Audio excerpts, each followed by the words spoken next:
City life style ఇదో స్వర్గసీమ. నిద్రపోని నగరంలో అర్ధరాత్రి దాటిన అంతులేని వినోదం, ఉల్లాసం. పూర్తి వివరాలకు చదవండి రేపటి సాక్షి హైదరాబాద్ ఎడిషన్. అక్కడ నిత్యం రాజకీయాల సందడి కనిపిస్తూనే ఉంటుంది. ఎన్నికలు లేకపోయినా సరే ఆ నియోజకవర్గంలో రాజకీయ వ్యూహాలు, ప్రతి వ్యూహాలు కొనసాగుతూనే ఉంటాయి. ఎస్సీ రిజర్వ్డ్ నియోజకవర్గమైన రాజాంలో సాధారణంగా తూర్పు కాపు నేతలదే ఆధిపత్యం. టీడీపీ నుంచి కళా వెంకటరావు, వైఎస్ఆర్ కాంగ్రెస్ నుంచి పాలవలస రాజశేఖరం వర్గాలకు చెందిన కార్యకర్తలు, నేతలు రాజకీయాలను లీడ్ చేయడం కనిపిస్తుంది. ఈసారి టీడీపీ నుంచి ఎమ్మెల్యేగా గెలిచిన మాజీ మంత్రి కోండ్రు మురళీమోహన్ ఇదే నియోజకవర్గానికి చెందిన టీడీపీ సీనియర్ నాయకురాలు కావలి ప్రతిభాభారతి మధ్య ఆధిపత్య రాజకీయాలు జోరందుకున్నట్లు సమాచారం. విజయనగరం జిల్లా రాజాం అసెంబ్లీ నియోజకవర్గం టీడీపీలో కావలి ప్రతిభాభారతి, కొండ్రు మురళీమోహన్ వర్గాలు ఎప్పుడూ ఢీ అంటే ఢీ అంటూనే ఉంటాయి. సీనియర్ నాయకురాలు ప్రతిభాభారతికి కళా వెంకట్రావు టీం అండగా ఉంది. ఎమ్మెల్యే కొండ్రు మురళీమోహన్కి కోళ్ల అప్పలనాయుడు వర్గం జై కొడుతోంది.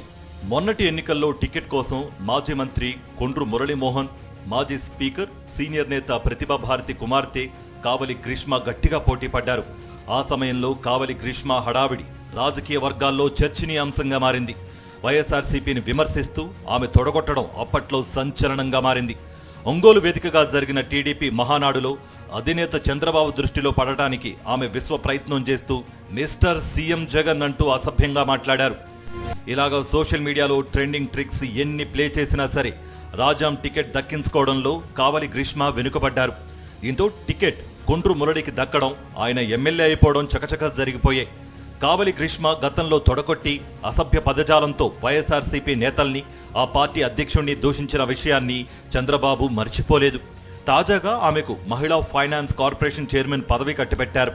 దాంతో ఆమెకు నియోజకవర్గంలో ప్రోటోకాల్ రావడంతో మళ్లీ మాజీ స్పీకర్ ప్రతిభాభారతి, ఎమ్మెల్యే కొండ్రు మురళి వర్గాల మధ్య ఆధిపత్య పోరుకు తెరలేచినట్లు సమాచారం. కావలి గ్రీష్మకు నామినేటెడ్ పదవి రావడంతో ఇదే అదునుగా ఎమ్మెల్యే కొండ్రు మురళి వర్గానికి చెందిన సీనియర్ నాయకుడు కోళ్ల అప్పలనాయుడు వర్గం అసంతృప్తి రాగం అందుకుంది.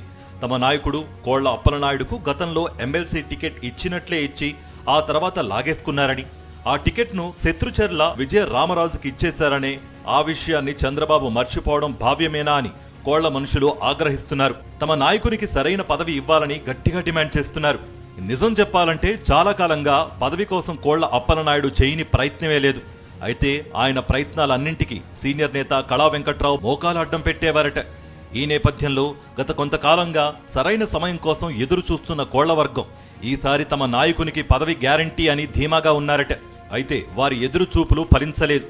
ఎందుకంటే ఆయనకు దక్కాల్సిన నామినేటెడ్ పదవిని ఈసారి కావలి గ్రీష్మ తన్నుకుపోయింది.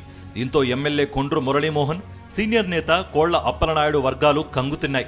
అలా ఎలా ఇచ్చేస్తారు? నిన్నగాక మొన్న రాజకీయాల్లోకి వచ్చిన వారికి మంచి పదవులు ఇస్తే ఇక ఎప్పటి నుంచో ఉన్న మా కోళ్ల అప్పలనాయుడు పరిస్థితి ఏంటని ఆయన వర్గీయులు ఆందోళన మొదలుపెట్టారు. ఓ ఫంక్షన్ హాల్లో మీటింగ్ పెట్టి చంద్రబాబు వైఖరిని దుమ్మెత్తిపోశారు.